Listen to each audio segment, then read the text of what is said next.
When I teach Econ 101, I tell my students on the first day, intentions are not results.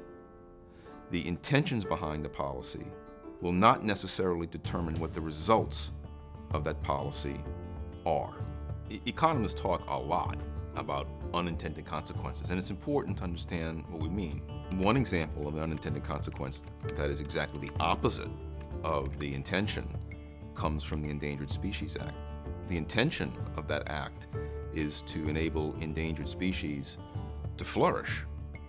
One consequence in many cases is to cause the endangered species to be killed off more quickly than otherwise. If you're a landowner and you find an endangered species on your property, you know that the Environmental Protection Agency will, as a result of that finding, impose restrictions on your land.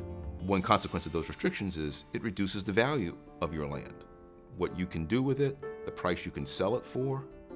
So what a lot of landowners do when they find what they think to be endangered species on their property is they kill the species and they shut up about it. It's called shoot, shovel, and shut up. Kill the species, shovel to bury it, and say nothing about it. Now, clearly that's not the goal of the Endangered Species Act. The take-home lesson from this is that you judge a policy not by its stated goals. It's easy to state good goals. You judge a policy by the incentives that that policy will likely give to the people that it affects.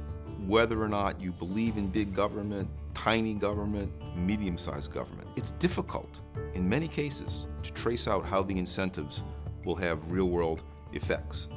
But that difficulty does not excuse us from the task of pursuing it. We can't just simply say, oh, the intentions of the policymakers are good, therefore we can be assured that the results will be good.